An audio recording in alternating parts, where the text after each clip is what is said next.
어, 우선 외국 능력 체득법에 대해서 그 이제 노하우를 이렇게 섞어서 전반적으로 한번 설명해 드리도록 하겠습니다. 그래서 외국 체득이 어렵기도 할 수 있고, 하지만 어렵지만 또 상황에 따라서 어떻게 방법을 잘 쓰고 어떻게 하느냐에 따라서 어, 전혀 안 되는 건 아니에요. 그래서 할 수 없는 건 아닙니다. 그래서 그 점에 대해서 설명을 한번 드릴 테니까 한번 잘 듣고 한번 보시기 바랍니다. 자,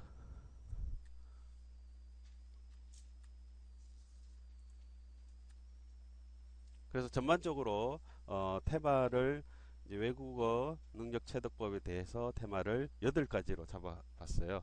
그래서 이제 이 8가지 테마에 대해서 하나씩 살펴보도록 하겠습니다. 우선 자, 재테크. 자, 외국어 체득은 재테크, 금맥이다. 지금 인터넷이 조금 문제가 있어서 자, 다시 하도록 하겠습니다. 그래서 왜 재테크냐, 왜 금맥이냐? 어, 일단은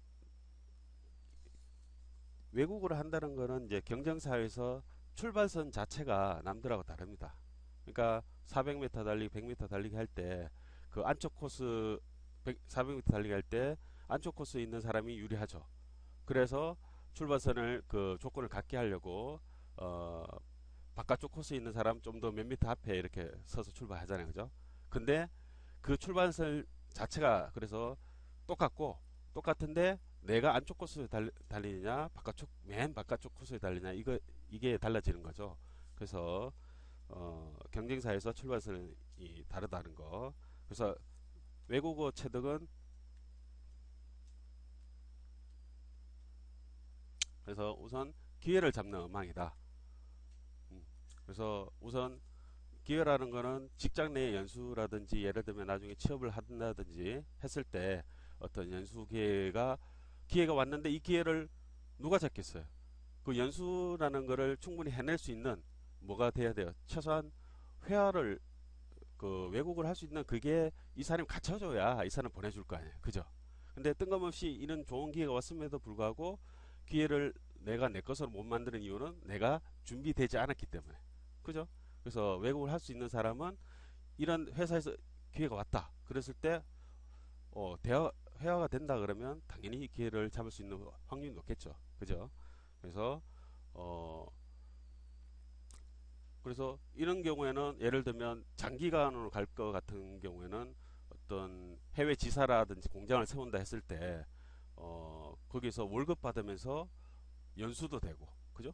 또는 그 현지에 적응이나 체험을 하게 되면 자기 개발도 되고 그죠? 그리고 연수 경비는 당연히 지원될 거고 아주 좋은 기회죠. 그래서 그런 기회가 있을 수 있고 방금 얘기했듯이 해외 기업이나 지사 또는 이런 근무 기회가 생겼을 때 내가 꿰찰 수 있는 거죠.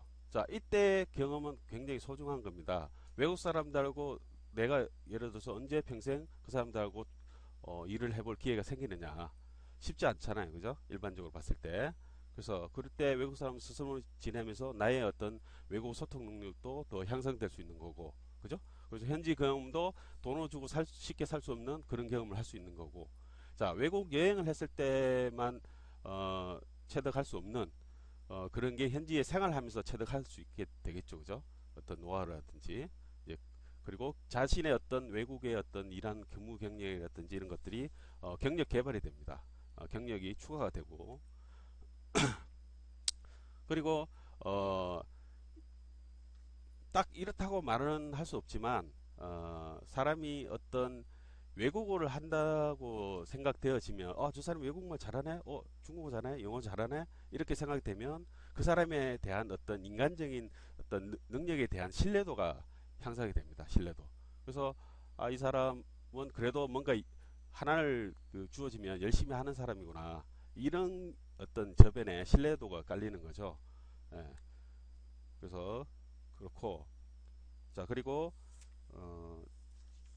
외국어를 체득하게 되면 왜 재테크냐? 자, 여러분들이 그 연금보험 다 나중에 취업을 하게 되면 가입되고 다 받을 수 있는데, 연금보험은 언제 받습니까? 가입하고부터 최소한 몇 년의 어떤 그 기간이 걸리죠. 그 이후에, 그리고 또 수령 기간도 또 따로 있죠. 그죠? 보통은 65세, 67세 이후로 됐을 때야 어, 받을 수 있는 거고, 속된 말로 언제 죽을지도 모르는데 뭐 그런 것도 있고, 그때 됐을 때 그 받는 연금보험이 국민연금이라든지 개인적으로 붙는 연금보험들 있죠. 그것들이 그 물가가 우리는 계속 일반적으로 봤을 때 상승한다 볼 수 있죠. 그 물가가 상승하고 했을 때 그 받을 수 있는, 지금 예를 들면 67세 됐을 때 100만 원을 연금보험을 받는다. 그러면 지금 알고 있는 100만 원의 가치가 20년 뒤에 그 100만 원의 가치일까요? 아니죠. 훨씬 떨어지겠죠. 많이 떨어지면 20만 원밖에 안 될 수도 있고. 자, 그랬을 때 이 대체 수단으로 이제 외국을 할 수 있게 되면 연금보험이라든 이런 그 효과를 얻을 수 있어요. 그래서 왜냐하면 예를 들어서 어, 그 다른 것들은 신기술도 있죠. 우리가 IT 쪽 많이 생각하고 있는데, IT 쪽 기술들은 예전에는 뭐 2년 주기, 뭐 3년 주기 이렇게 변했는데, 지금은 6개월 주기도 느려요. 그보다 더 빠르게 변합니다. 그래서 예전에는 삼성전자라든지 이런 업체에서는 어, 개발 그 주기를, 그 개발 뭔가 새로운 아이디어에 대해서 개발을 할 때 바로 처음에는 1년짜리 계획을 세우고 올해 사업은 이거다 하고 보여주면서 그걸 지시를 하고 이렇게 진행을 해나갔는데, 지금은 그렇게 하다가는 6개월도 안 돼서 경쟁업체에 대해서 뭔가 새로운 게 나왔을 때 다 뒤집어집니다. 그렇기 때문에 망합니다. 쉽게 얘기하면 삼성전자도. 자, 그렇게 얘기해 봤을 때 삼성전자 같은 경우에는 계획을 세우고 바로 진행을 합니다. 원래의 전략을 짜고 바로 진행하는 이런 케이스인데, 그만큼 급변하는 사회 속에서 우리가 IT 같은 것들은 지금 열심히 공부해서 자기 것을 만들었지만 5년 뒤에, 7년 뒤에, 10년 뒤에 그 기술이 아직 자기한테 유용하리라고는 생각할 수 없다는 얘기죠. 그죠? 자, 그렇다면 어떤 것들이 내가 나이를 먹으면 먹을수록, 해가 가면 갈수록 쌓이는 것들이 분명히 있어요. 그 경력이나 노하우나 이런 것들이. 그게 뭐냐면 그 중에 하나가 이 언어 능력이에요. 자, 언어 능력은 계속 이게 너무 다 손 놓고 있지 않는 한 하면 할수록 계속 쌓이는 거죠. 그죠? 이게 전에 어제 내가 말할 수 있던 게 내일은 말하기 힘들고 이렇지는 않겠죠. 그죠? 계속. 그래서 예를 들면 부산의 어떤 팔군인지 그 미군 부대 앞에 이제 할머니가 떡볶이 장사를 하는 할머니가 있어요. 그래서 그분이 떡볶이를 장사를 미군들을 대상으로 계속 했었거든요. 그러다 보니까 어, 이 사람들하고 기본적인 대화가 영어로 다 돼요. 예. 그한 거의 십몇 년을 통해서 장사를 하다 보니까 그게 되더라고요. 그 다음에는 이제 한 70세 넘어서 이제 몸도 허리도 아프고 그래서 떡볶이를 이렇게 만들고 팔기가 너무 힘들어졌어요. 그래서 떡볶이를 장사를 그만두고 뭘 할 수 있었냐면 부산에 외국 사람들 많이 오거든요. 그죠? 서울 다음으로 많이 오거든요. 그래서 외국 사람들 상대로 영어로 가이드를 하게 됐어요. 관광 가이드. 그 사람들 데리고. 왜? 어떻게 70세 넘은 할머니 그게 가능했어요? 외국어를 할 수 있기 때문에 가능한 거예요. 자, 이것처럼 다른 것들은 나이가 들면 들수록 점점 하기 어려운 직종이나 직업이 되고 그런 게 되지만, 이것들은 경력이 계속 쌓일 수 있단 말이에요. 자기 능력이 계속 배가 된단 말이에요. 예. 그래서 일례로 등계 외국어를 체득한다는 것은 은퇴 이후에 나의 어떤 연금보험일 수 있다. 이렇게 말씀드린 겁니다. 자, 그리고 앞으로는 글로벌 시대죠. 그 우리나라의 시장만 가지고는 그 경쟁이 안 됩니다. 그래서 우리끼리 경쟁을 해봐야 그 자원 자체가 너무 한정돼 있고 거기 속에서 얻어 먹을 게 없어요.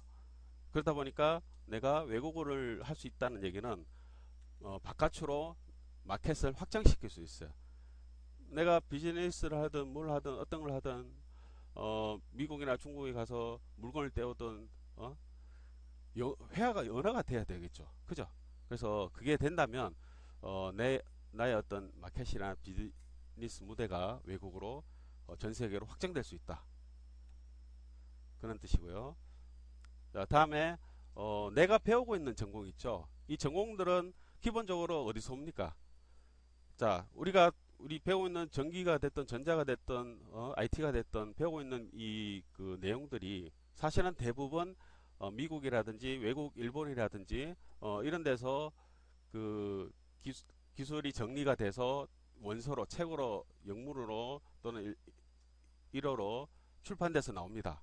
그걸 가지고 번역가들이 책을 번역하는 사람들이 이 책 번역하면 좋겠다 해서 들여와서 원서를 우리나라 말로 번역해서 들어옵니다. 그러면 그 기간이 아까 IT 기술이라든지 이런 기술들이 워낙 빠르게 변한다고 했죠. 그래서 6개월 전 기술을 쓰다가는 어떤 사업 같은 게 망할 수가 있다는 말씀 드렸는데 예를 들어서 책이 번역돼서 우리나라 내 손에 들어오기까지 최소한 아무리 빨라도 6개월에서 1년 이상 걸립니다. 그죠?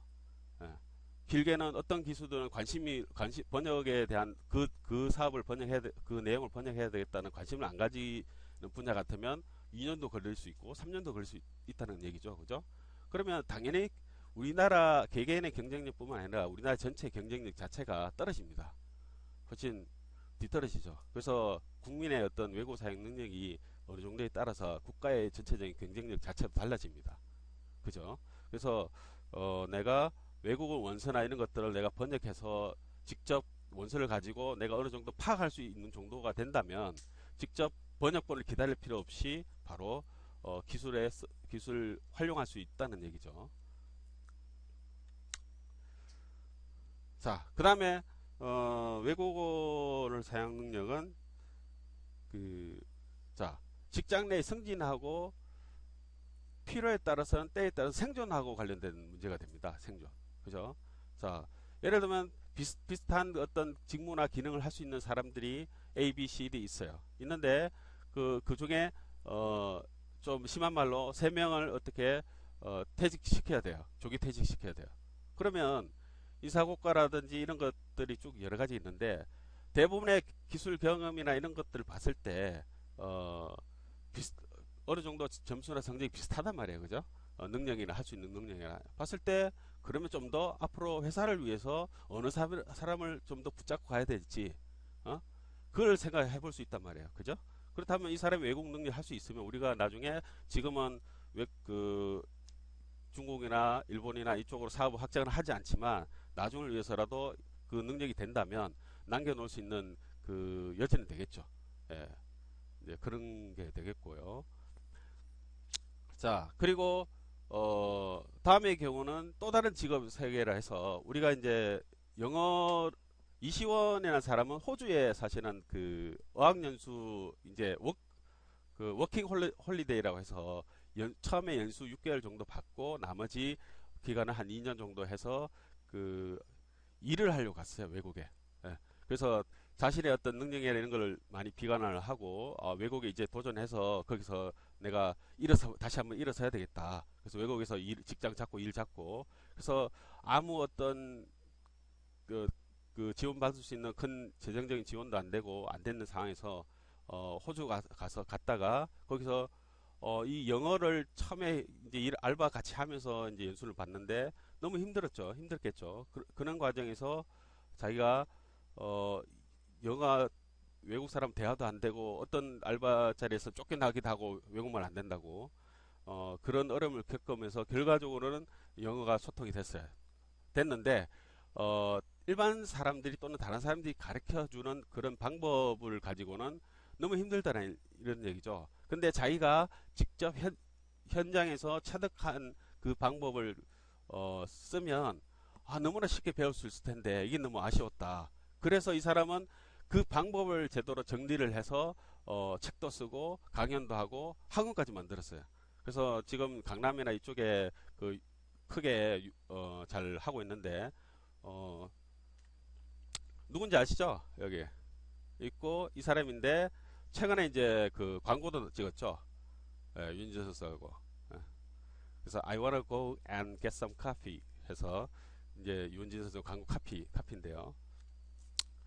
그 다음에 또 박코치라고 있어요. 이 사람도 자기가 원래 체육과 출신이에요. 체육인데 어떤 연유로 인해서 이제 자기가 경쟁사에서 영어를 한번 도전해보고 싶다 이런 마음을 가지고 했는데, 이 사람은 외국에 연수를 간 게 아니고 우리나라에서 했어요. 우리나라. 자, 자기가 생각하기에는 굳이 외국 안 나가도 충분히 좋은 방법과 어떤 체계를 가지고 학습을 하면 충분히 할 수 있다.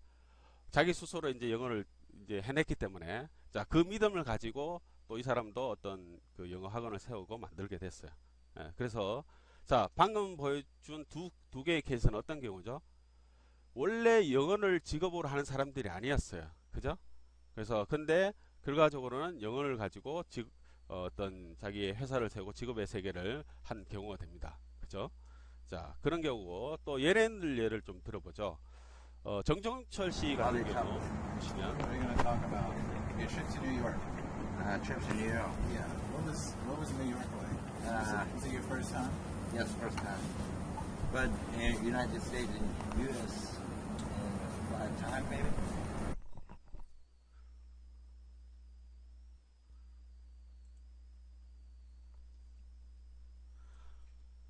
정종철 씨 같은 경우에도 보면 원래 개그맨이잖아요. 잘 알죠, 그죠? 개그맨인데 우연한 기회에 계속 What was New York 집에서 like? 놀고 있으니까. Was it your first time? Yes, first time. But in United States and U.S. 5 times maybe. Okay. But New York is first time. New York. What part did you go to? Manhattan. Manhattan Oh. and New Jersey. And Manhattan is great. But it's a lot of people, a lot of cars, and no space in the car parking area. Very, very far. And this 잘하죠. 그래서 정종철 씨 같은 경우에도 보면 계속 그 방송도 출연 못하는 상황이 되고 그 침체기가 있었어요. 그래서 그 상황에서 계속 집에 놀고 있다 보니까 자기 아들한테 영어를 그래도 가르쳐 줄 수 있는 아빠가 되면 어떨까, 이런 생각에 계속 영화만 봤어요. 주구장창 몇 개월 동안. 1년 6개월 딱 보고 나니까 대화가 되더라. 대화가 되고 영어가 다 들리고, 그죠? 이제 그런 경험을 했는데, 그걸 가지고 이런 체험을 하게 됐고. 저 영국을 갔거든요. 그때 제가 영어를 한창 할 때라서 이제 조혜린 씨는 저만 의지하는 거예요. 전철 어디서 타? 영철 어디서 타? 그러면 내가 누나 따라와, follow me 이렇게 하고 다 물어보면 진짜 제가 다 해야 되는 거예요. 근데 이렇게 저는 영국 영어가 그때 좀 다르다는 거 그때 알았던 게, 우리가 가는데 피카디리 극장이지? 물어봐요. Excuse me, I'm from South Korea. Where can I get to the Piccadilly Theater? 그러면 Sorry, I don't understand what you mean. 약간 이런 식이야. No, we are going to Piccadilly Theater because we have to see a musical. King and I. 어떻게? Sorry, I don't get it. I don't understand. 가버려요. 영철아 뭐래? 너 영어 바른 대로 하고 있니? 이런 거야. 누나 들었잖아. I'm looking for Piccadilly Theater라고 했고 Where can I get to? 다 했다니까. 영어 뮤지컬 제목까지. 근데 왜 사람들이 네 영어를 못 알아들어? 그러더니 너무 답답해. 피카딜리 극장만 한 30분을 찾은 거예요. 혜린아 너무 답답했는지 저기 아줌마 지나는데 저기 허이 왜 이렇게 피카딜리 띠아타? 그랬더니 갑자기 저 사람이 피카딜리 띠아타.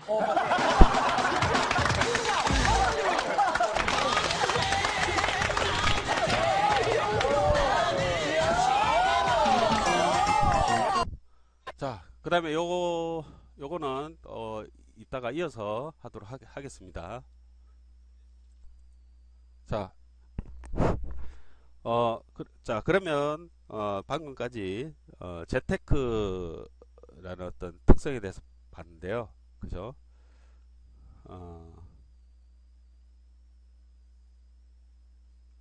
네. 자, 그리고 어학의 특성에 대해서 잠깐 설명드리도록 할게요. 이 어학이라는 것은 특성을 잘 알아야 되겠죠. 그래서 이 특성을 내가 파악을 하지 못하면 제대로 된 접근을 하지 못해서 좀 실패를 하게 됩니다. 이른바 자, 그래서 어학이라는 거는 흔히 듣는데 이해가 잘 안 되는 게 계단식이다. 그죠? 어학이 왜 계단식이냐? 이 계단 보이시죠? 그래서 이 계단이 어느 정도냐면 예를 들어서 설명할게요. 어학을 내가 6개월 동안 정말 열심히 했어요. 하루에 한 3시간씩, 2시간씩, 3시간씩, 4시간씩 열심히 하고 6개월 된 후에 근데 발전이 없어요. 6개월 뒤에 어떤 내가 뭔가 조금이라도 더 들려야 되고 해야 되는데 답답하단 말이에요. 그런 순간이 와서 다시 6개월 정도를 쉬었어요. 쉬게 됩니다. 자, 쉬고 이제 다시 해봐야 되겠다. 그런 마음이 들어서 또 6개월을 또 열심히 합니다. 그리고 다시 또 6개월 쉬고. 자, 이렇게 했을 때 이런 식으로 6개월을 하고 6개월 쉬고 예를 들면 보통 그렇게 우리 하다 쉬고 하다 말고 하잖아요. 그죠? 그거를 6개월을 4번 정도 했다고 치면 4, 6이 24, 24개월 2년 정도 한 게 되잖아요. 그러면 어느 정도는 나와야 되는데 이 사람의 어떤 그 외국어 능력 수준은 어느 정도 되냐면 한 8개월 정도? 이 정도밖에 안 돼요. 8개월.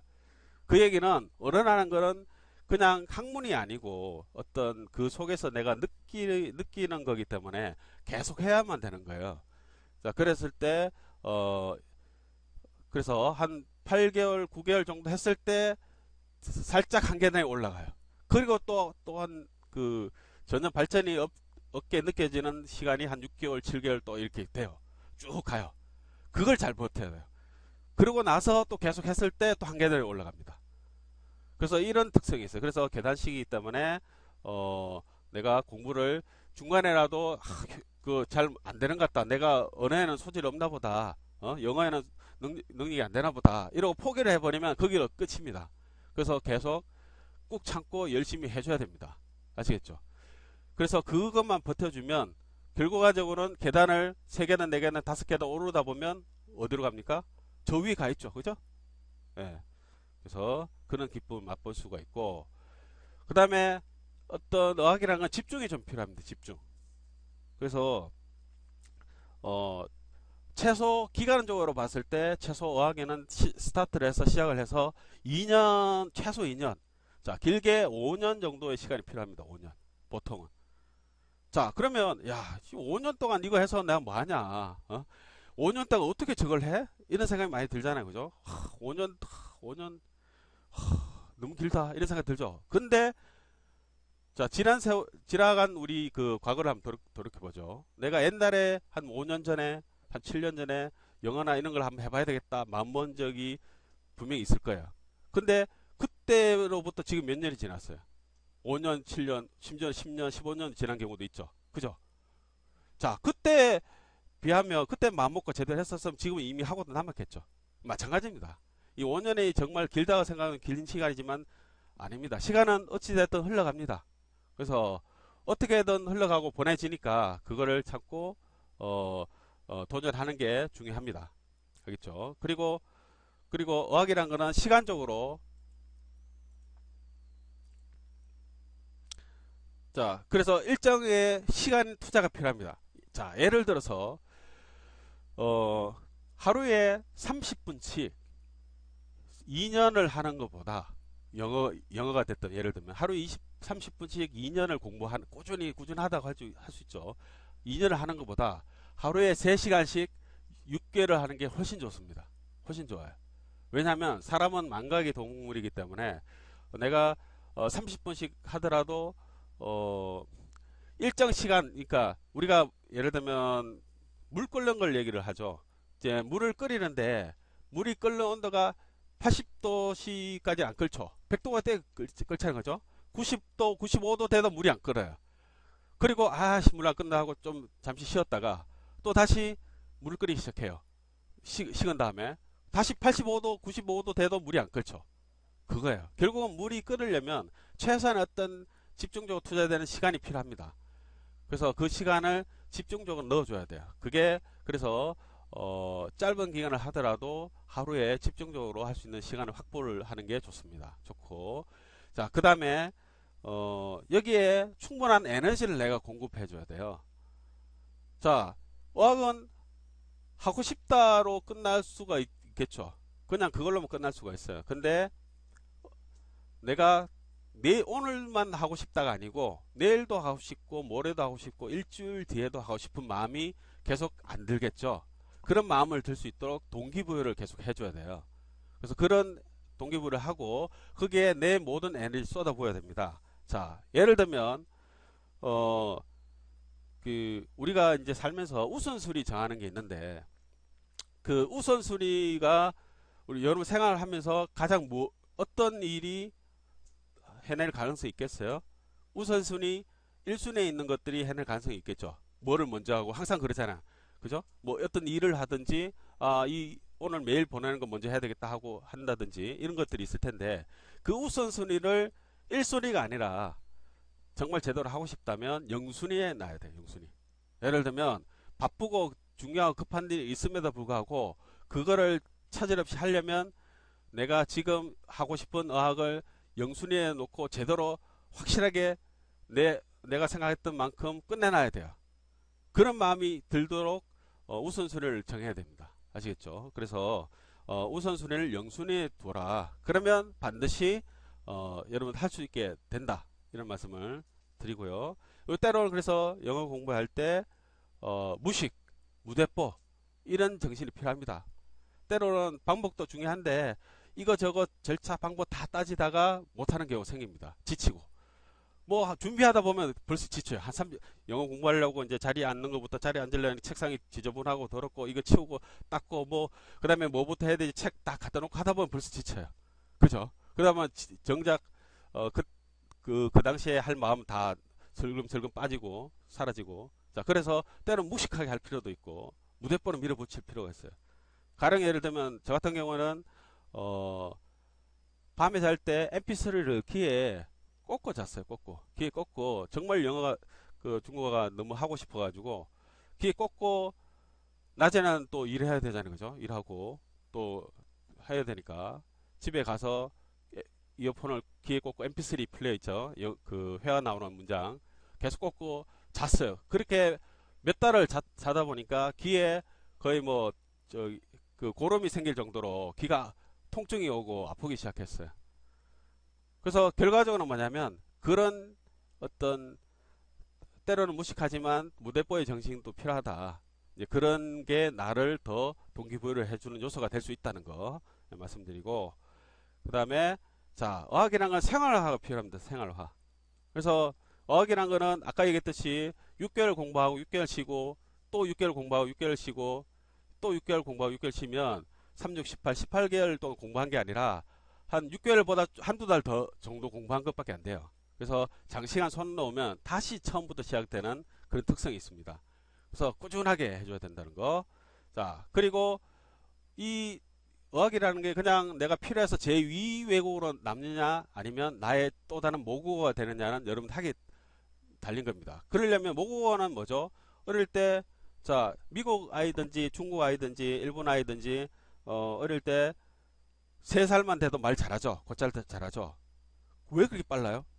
이 친구들이, 이 어린 아이들이 나보다 지능이 더, 예를 들면 발달 정도로 봤을 때, 통상적으로 봤을 때 더 나은 건 아니겠죠. 분명히. 그죠? 그리고 어떤 기존에 알고 있는 지식이라는 것들이 습득 능력이 더 나은 건 아니잖아요. 그죠? 근데 왜 3년 만에 가능했느냐? 3살 만에. 뭐예요? 생활 속에 언어가 됐기 때문에 가능한 거예요. 항상 생각도 외국어로 하고 항상 답답한 게 있을 때 항상 말할 수 있는 채널 창구는 다 영어가 됐고, 예를 들면 그래서 엄마 뭐 좀 해줘 뭐 이런 식으로 다 영어로 얘기하고 했기 때문에 가능한 거죠. 그죠? 그래서 생활화가 돼야 된다. 자, 그 중에 한 가지가 어학을 할 수 있는 환경을 만들기예요. 그래서 냉장고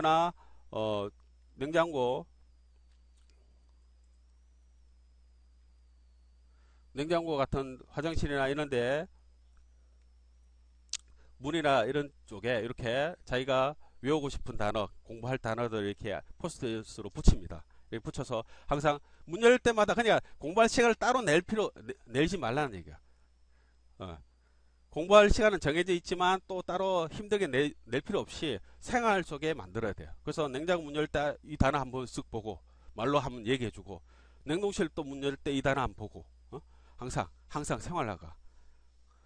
자, 그리고 항상 이제 이거 같은 경우는 영어 TV든 드라마든 다 상관없어요. 이거 중국 드라마인데 중국 드라마 같은 것도 항상 요즘은 인터넷이 다 연결돼서 컴퓨터로 다 볼 수가 있거든요. 밑에 문장도 다 나오고. 계속 봐요. 그냥 몰라도 계속 봐요. 이게 생활화예요. 왜? 애들은 3살짜리 애들은 항상 TV를 보면서 크잖아요. 만화를 보면서 거기서 항상 만화 보면서 크잖아요. 저 단어가 내가 이해가 안 돼도 항상 보잖아요. 그죠? 그냥 그림이 재밌으니까, 움직이는 재밌으니까. 그런 마음으로, 그런 의미로 보세요. 예, 보면 되고. 그 다음에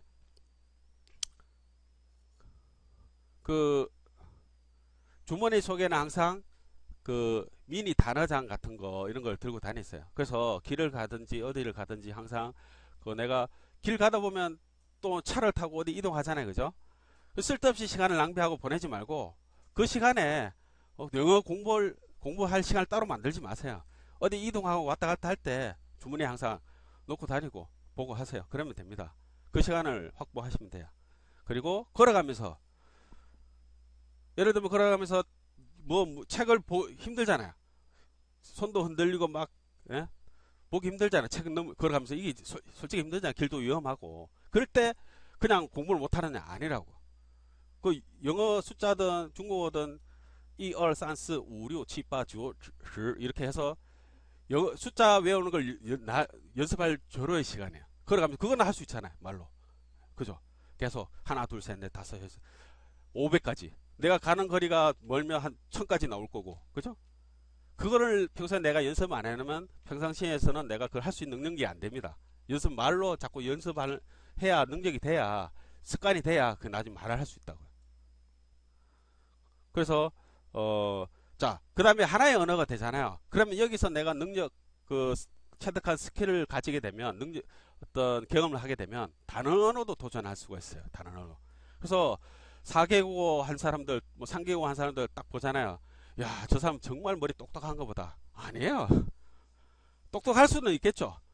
물론 어떤 사람들은 아니라고요. 하나의 언어를 제대로 자기가 체득한 경험을 갖고 있기 때문에 다른 언어도 할 수 있겠다는 자신감부터 해서 할 수 있는 거예요. 그만큼 또 노력을 하니까. 알겠죠? 그래서 자, 근데 다국어를 할 때 동시에 두 가지를 하게 되면 조금 헷갈립니다. 왜냐하면 하나의 언어가 내 머릿속에 인지 속에 자리 잡기 전에 단어를 시작하게 되면 두 가지 언어가 뒤죽박죽 돼요. 그래서 예를 들면 나는 당신을 사랑할 때 영어로는 I love you가 되는데 중국어는 我爱你가 되는데 이게 섞이게 되면 어떻게 되냐면 我 love you 뭐 이렇게 돼요. 중간에 섞여요. 왜냐하면 머릿속에서 그걸 외국어라는 걸 꺼내야 되는데 그게 섞인다고. 그래서 하나의 언어가 어느 수준으로 정착되고 난 다음에 같이 도전하시면 괜찮습니다. 그래서 하나를 최소한 중급 이상으로 만들어 놓고 나머지 초급을 다른 언어를 시작해보면 그나마 시간을 절약해서 다국어를 할 수 있는 그런 상황이 됩니다.